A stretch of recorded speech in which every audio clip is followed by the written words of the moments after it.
Hello दोस्तों, मैं लक्की स्वागत करता हूं आप सभी का आपके अपने यूट्यूब चैनल मैथ्स दीवाने पर। अगर आप नए हो तो चैनल को सब्सक्राइब कर लेना और ज़्यादा से ज़्यादा अपने दोस्तों के साथ इस सेशन को शेयर कर देना। ठीक है गाइस, जैसा कि आप सभी को पता है कि मॉर्निंग के अंदर अपनी मिक्स क्वेश्चन की क्लासें चल रही है। इसके अंदर मैं आपको प्री से लेके मेंस लेवल तक, प्री टू मेंस में आपको हर तरह के सवाल करा रहा हूँ। आपको एग्जाम में एक भी ऐसा क्वेश्चन देखने को नहीं मिलेगा जो इस मिक्स क्वेश्चन की क्लासेस से बाहर आ जाए। ठीक है गाइस, तो ये मिक्स क्वेश्चन की क्लासेस लेना बहुत ज़रूरी है। और इवनिंग के अंदर आपको चैप्टर वाइज क्लासेस मिलेगी। इवनिंग के अंदर मैं आपको करा रहा हूँ चैप्टर वाइज क्लासेस, जहाँ पे आज अपन करने वाले हैं सीआई का लास्ट क्लास है। आज ही सीआई की, ठीक है। और आज सीआई अपना पूरा ख़त्म हो जाएगा। वैसे तो मैंने सीआई पूरा ख़त्म करवा दिया है, लेकिन जो भी बचा हुआ है, जो भी 4-5 टाइप के क्वेश्चन बचे हैं, वो मैं सारे के सारे लेके आया हूँ और ये सीआई आज मैं आपका कंप्लीट करवा दूंगा। ठीक है गाइस, तो जो भी लड़के ये पूछते हैं कि मैथ्स को कैसे स्ट्रॉन्ग करें, तो मैं एक ही चीज़ बोलूँगा उनको कि एक गोली ले लो आप सुबह मॉर्निंग में मिक्स क्वेश्चन वाली, और एक टेबलेट ले लो आप शाम में इवनिंग में चैप्टर वाइज वाली। ठीक है, तो यहाँ से चैप्टर वाइज कवर हो जाएगा और यहाँ से मिक्स क्वेश्चन डेली के हर टाइप के क्वेश्चन करा रहा हूँ, चाहे वो अलजेब्रा हो, ज्योमेट्री हो, मेंसुरेशन हो, अर्थमेटिक हो, कुछ भी हो, सब कुछ करा रहा हूँ मैं यहाँ से मिक्स क्वेश्चन में। और शाम को करा रहा हूँ चैप्टर वाइज क्लासेज, जिसके अंदर एक एक कंसेप्ट आपको पूरा बताया जा रहा है, प्लस 100 ट्रिक बताई जा रही है। पूरा बेसिक सब कुछ आपको यहाँ पे बताया जा रहा है इवनिंग में चैप्टर वाइज क्लासेज में। ठीक है गाइस, तो ये दोनों के दोनों सेशन लेना आपके लिए बहुत ज़रूरी है। और जो मैथ्स में कमज़ोर है उसको वो चैप्टर वाइज करना चाहता है तो यहाँ से कर लेना। ठीक है,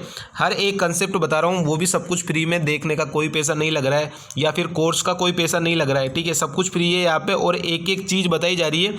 जो चीज़ आपको पेड बेस में मिलेगी वो यहाँ पे फ्री में सब कुछ बताया जा रहा है। ठीक है गाइस, तो पढ़ लेना यहाँ से। अब आज का अपना जो टॉपिक है सीआई, वो मैं स्टार्ट कर देता हूँ। 4-5 टाइप के क्वेश्चन बाकी थे अपना, वो आज अपन कर लेंगे। ठीक है गाइस, तो 4-5 टाइप के क्वेश्चन थे वो अपन आज कर लेते हैं। क्या बोला है पहला क्वेश्चन? पहले क्वेश्चन में अपने को बोला है कि मोहित ने 10,000 रुपये की राशि दो अलग अलग स्कीम पर लगाई। एनएससी और पीपीएफ में लगाई, 14% के हिसाब से लगाई और 11% के हिसाब से लगाई, और 2 साल के लिए लगाई सीआई पर, और 2 साल बाद उसे कुल ब्याज जो प्राप्त होता है वो 2726 रुपये प्राप्त होता है। तो बोला है कि पीपीएफ में निवेश की गई राशि कितनी थी। ठीक है, तो इस तरीके के सवाल को अपन 3 तरीक़ों से बना सकते हैं। पहला होता है बेसिक, ठीक है, बिल्कुल बेसिक, और दूसरा होता है जेएसएम या डेविएशन, जेएसएम या फिर डेविएशन। ठीक है, और तीसरा तरीका होता है एलिगेशन। तीसरा तरीका क्या है गाइस? एलिगेशन। ठीक है, तो एलिगेशन और जेएसएम, इन दोनों तरीकों से मैं आपको बताऊंगा। बेसिक ये एक्स वैक्स का लफड़ा ये अपने को बिल्कुल नहीं पालना है, तो बेसिक अपन बिल्कुल नहीं करेंगे। जहाँ पे बेसिक की ज़रूरत होगी वहाँ पे मैं आपको पूरा बेसिक कराऊंगा, और जहाँ पे शॉर्ट ट्रिक या फिर ऐसा कुछ होगा तो वो मैं आपको बताऊंगा। ठीक है, तो मैं इस क्वेश्चन को आपको 2 टाइप से कराऊंगा, जेएसएम से और एलिगेशन से। ठीक है, तो पहला तरीका अपन देख लेते हैं जेएसएम वाला। जेएसएम से कैसे करते हैं? पहला तरीका है जेएसएम वाला। ठीक है, तो जेएसएम से क्वेश्चन को कैसे करेंगे? इसने अपने को रेट दिए, 2 रेट दिए, एक रेट दिए 14% के हिसाब से और एक रेट दिए 11% के हिसाब से। ठीक है, ये 2 रेट अपने को मिली है और 2 साल का सीआई अपने को निकालना है। अब मैं अगर 14% का 2 साल का सीआई निकालूँ तो कितना आ जाएगा?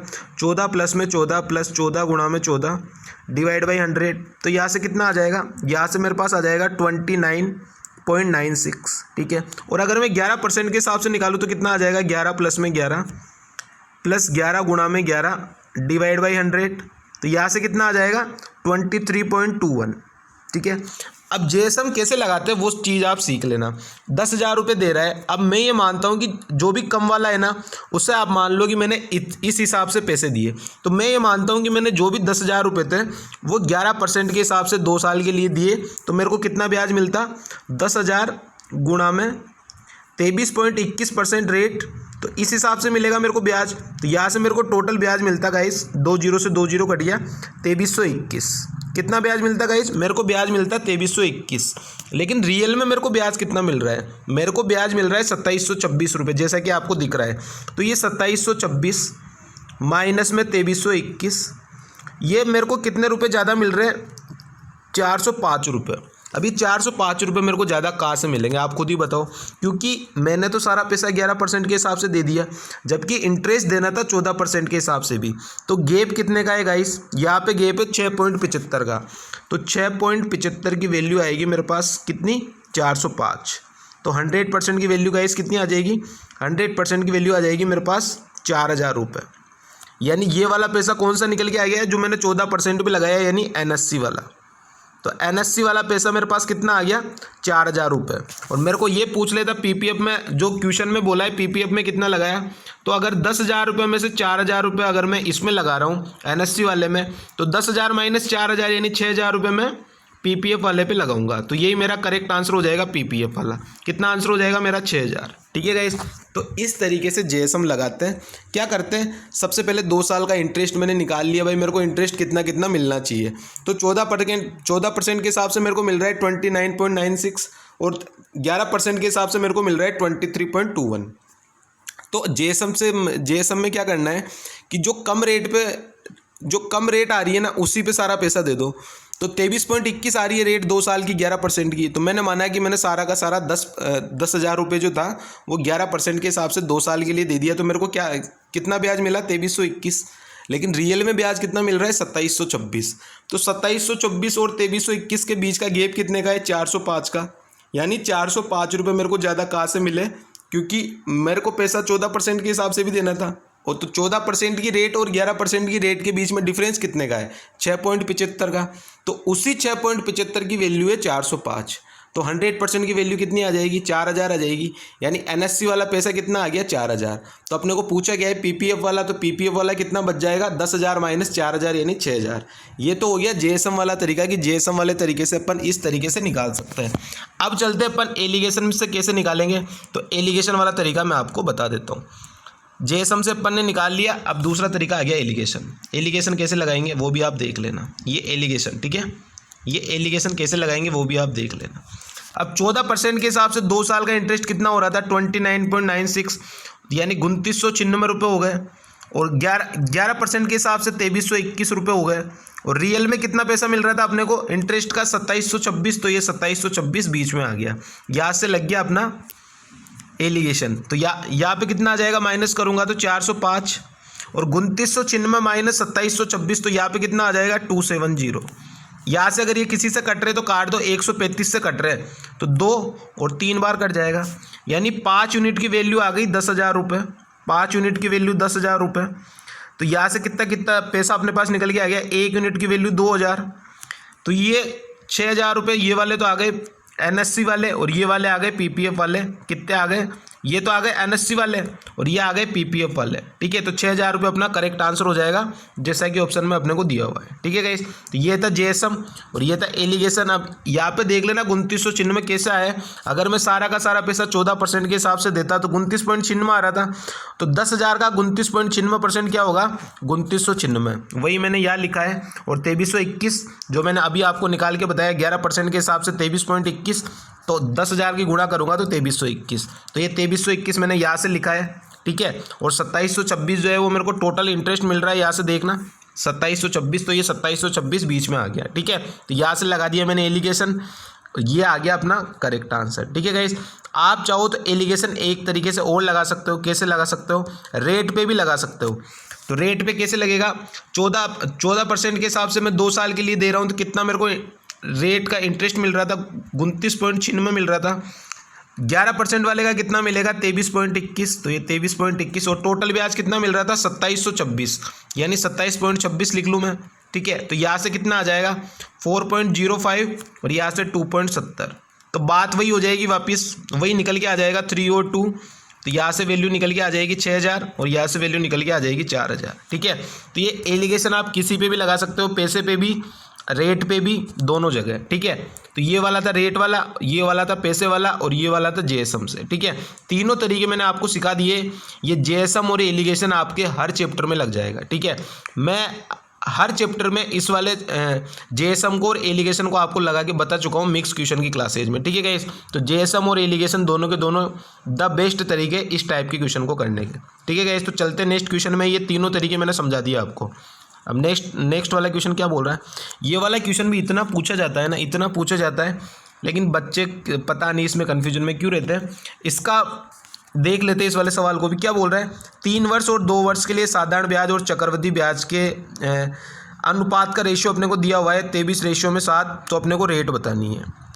अब मैंने आपको जब सीआई पढ़ा रहा था तब 2 साल का और 3 साल का सीआई और एसआई का इंटरेस्ट में अंतर जब मैं आपको पढ़ा रहा था तब मैंने आपको 2 फॉर्मूले लिखाए थे। क्या लिखाए थे, इसका फॉर्मूला होता है गाइस 300 प्लस में आर डिवाइड बाई 100। और ये फॉर्मूला कैसे आता है वो भी मैं आपको निकाल के पूरा बता रहा हूँ, ठीक है। मैंने आपको 2 साल का एक फॉर्मूला बताया था, क्या बताया था, CI माइनस SI बराबर में PR स्क्वायर अपॉन 100 स्क्वायर। ये होता है 2 साल का फॉर्मूला, ये मैंने आपको बताया था। ये होता है 2 साल का फॉर्मूला। 3 साल का फॉर्मूला क्या होता है, CI माइनस SI बराबर PR स्क्वायर 300 प्लस में R और डिवाइड बाई 100 का क्यूब। ये 3 साल का मैंने आपको फॉर्मूला बताया था, 3 साल का, ठीक है। अब यहाँ पे आपको क्या करना है, इसको कर देना है डिवाइड। अगर इसको डिवाइड कर देंगे तो ये पूरा कट जाएगा, PR स्क्वायर से PR स्क्वायर पूरा कट गया, 100 स्क्वायर से ये पूरा 100 स्क्वायर कट जाएगा, एक 100 बच जाएगा।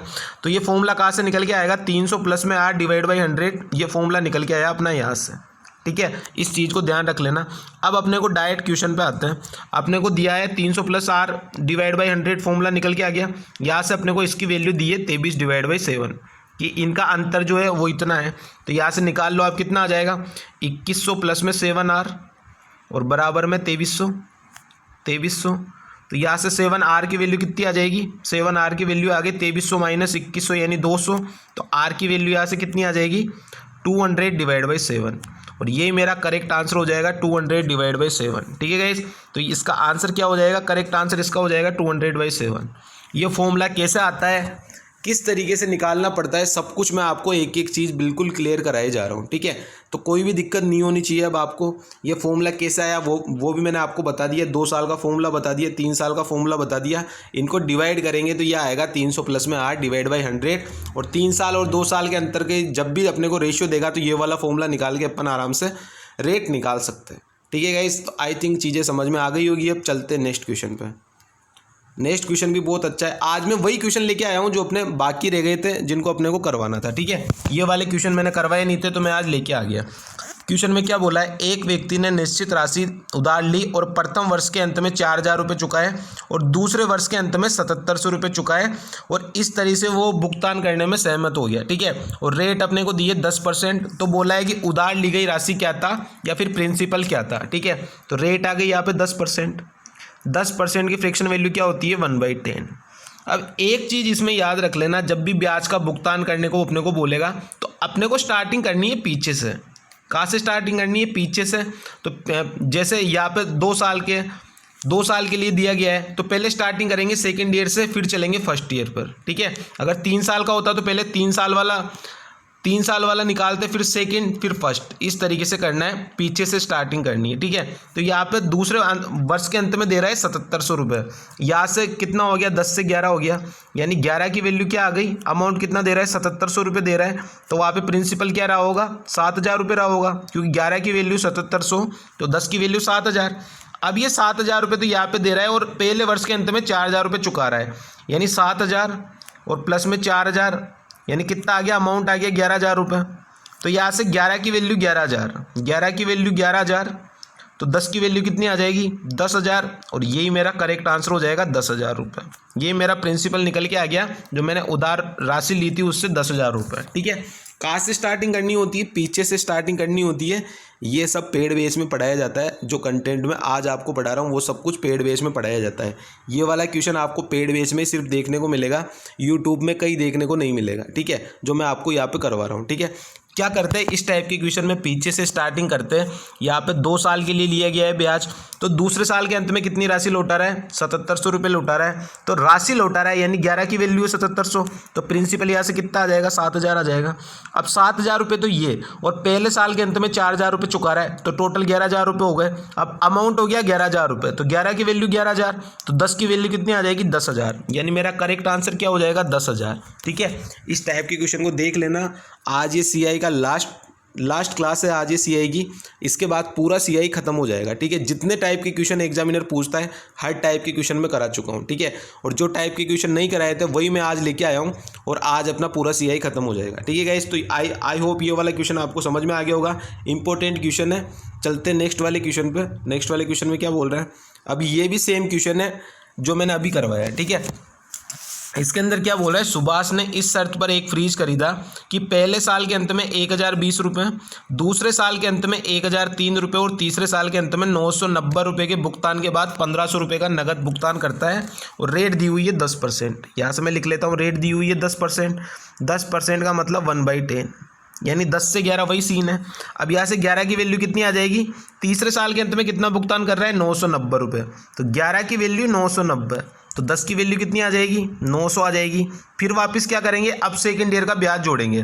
तो 900 रुपये तो ये, और सेकेंड ईयर के अंत में कितने पैसे दे रहा था, 1003 रुपये।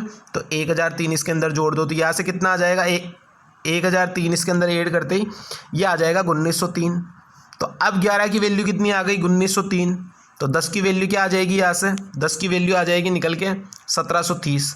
ये आ गया सेकेंड ईयर तक। अब फर्स्ट ईयर में कितना दे रहा है, 1020, तो 1730 तो यहाँ से आ गए, और 1020 जो ये फर्स्ट ईयर के अंत में दे रहा है उसको भी ऐड कर दो। तो यहाँ से कितना आ जाएगा निकल के, यहाँ से निकल के आ गया 2750। तो अब 11 की वैल्यू 2750, तो 10 की वैल्यू क्या आ जाएगी, 10 की वैल्यू आ जाएगी 2500। यानी यही अपना प्रिंसिपल निकल के आ गया 2500। ये अगर प्रिंसिपल पूछता तो ये अपना आंसर हो जाता कि 2500 रुपये प्रिंसिपल निकल के आ गया। लेकिन पूछा क्या है, पूछा है अपने को कि कुल ब्याज कितना दिया गया। ये तो आ गया प्रिंसिपल निकल के।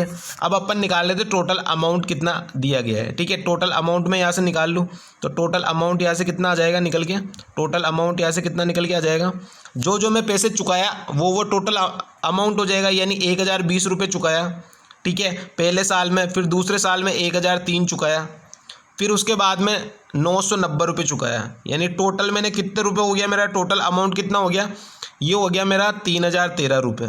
कितना हो गया, 3013 रुपये। यानी अमाउंट है 3013 रुपये और प्रिंसिपल है 2500 रुपये। तो मैंने कितने का ब्याज चुकाया होगा, मैंने ब्याज चुकाया होगा 513 रुपये का, और इन दोनों के बीच का डिफरेंस ही तो 513 है, और वही मेरा करेक्ट आंसर हो जाएगा 513। इतना ही तो मेरे को ब्याज मिलेगा। प्रिंसिपल और अमाउंट माइनस करूँगा तो इंटरेस्ट ही आएगा। यानी इंटरेस्ट मेरा कितना आ गया, 513 रुपये। कुछ नहीं करना था, आसान क्वेश्चन था, पीछे से स्टार्टिंग करनी है क्वेश्चन की। लास्ट ईयर में कितने रुपए दे रहा है यहाँ पे पढ़ो, 990 रुपये चुका रहा है तीसरे साल के अंत में। तो 11 की वैल्यू 990, तो 10 की वैल्यू 900 निकल के आ गया। अब अपने को चलना है सेकंड ईयर में। सेकंड ईयर में कितने रुपए चुका रहा है, 1003। तो 900 में 1003 जोड़ दिया तो 1903। अब ये 1903 अमाउंट है, तो 11 की वैल्यू है, तो 10 की वैल्यू क्या आ गई, 1730। अब 1730 तो यहाँ से आ गया। अब फर्स्ट ईयर के अंत में कितने चुका रहा है, 1020, तो ये हो गए टोटल 2750। अब ये अमाउंट है, तो 11 की वैल्यू 2750, तो 10 की वैल्यू 2500। यानी ये प्रिंसिपल निकल के आ गया। फर्स्ट ईयर तक अपन खत्म हो गया, फर्स्ट ईयर भी। तो ये आ गया अपना प्रिंसिपल। ये तो आ गया प्रिंसिपल। अपने को पूछा है टोटल ब्याज कितना चुकाया। अब मैंने राशि कितनी चुकाई थी, 1020 चुकाई, 1003 चुकाई और 990 रुपये चुकाए। यानी मैंने टोटल अमाउंट कितना चुकाया, 3013 रुपये। 2500 रुपये तो मेरे पास प्रिंसिपल थे, मैंने 3013 रुपये चुकाए। तो मैंने कितने रुपए ब्याज के चुकाए, 513 रुपये। तो 513 रुपये मेरा करेक्ट आंसर हो जाएगा। और ये इस तरीके से इन टाइप के क्वेश्चन को करते हैं। ये मैंने पूरा आपको समझा दिया है। ये वाला क्वेश्चन और ये वाला क्वेश्चन बहुत इंपॉर्टेंट है, दोनों के दोनों क्वेश्चन। ये वाला क्वेश्चन जो है वो प्री के अंदर पूछा जाता है, और ये वाला क्वेश्चन आपको प्री में भी देखने को मिल जाएगा, मेंस में भी देखने को मिल जाएगा। ठीक है, बाकी जो लास्ट के 2 क्वेश्चन है ब्याज के भुगतान वाले, ये 2 क्वेश्चन बहुत ही इंपॉर्टेंट है। ये वाला क्वेश्चन इंपॉर्टेंट लिख देता हूँ मैं, इंपॉर्टेंट। ठीक है, और ये वाला क्वेश्चन भी बहुत इंपॉर्टेंट है। ठीक है, दोनों के दोनों क्वेश्चन बहुत इंपॉर्टेंट क्वेश्चन है। ठीक है, इंपॉर्टेंट क्वेश्चन है। और जो ये फर्स्ट वाला क्वेश्चन था, ये वाला क्वेश्चन भी बहुत इंपॉर्टेंट है। ठीक है, ये वाला प्री में भी पूछ लेता है तो मेंस में भी पूछ लेता है। ठीक है, तो ये वाला क्वेश्चन बहुत इंपॉर्टेंट है। और ये वाली दोनों की दोनों क्लासेज आप लिया करो, सुबह मॉर्निंग में मिक्स क्वेश्चन वाली और इवनिंग के अंदर चैप्टर वाइज क्लास वाली। ठीक है, ये दोनों के दोनों सेशन अगर आप ले रहे हो तो आपकी मैथ्स में इंप्रूवमेंट आपको खुद को देखने को मिल जाएगा। क्वेश्चन आपसे इससे चुटकियों में सोल्व होने लग जाएंगे। ठीक है गाइस, तो बताना मेरे को कमेंट करके कैसी लगी आज की क्लास आपको। और ये सीआई अपना पूरा आज खत्म हो चुका है। अब कल से अपन टाइम एंड वर्क करेंगे। ठीक है, ये सीआई और रेशियो मैंने SI CI और रेशियो मैंने पूरा खत्म करवा दिया है, 2 चैप्टर। अब कल से अपना तीसरा चैप्टर चलेगा। ठीक है गाइस, और इनकी मैंने प्लेलिस्ट बना रखी है, तो वहाँ पे जाके आप पूरे जो टॉपिक है वो देख सकते हो चैप्टर वाइज। ठीक है, तो चलते इसी के साथ अब मिलेंगे सुबह मॉर्निंग में मिक्स क्वेश्चन की क्लासेज में। तब तक के लिए जय हिंद, जय भारत।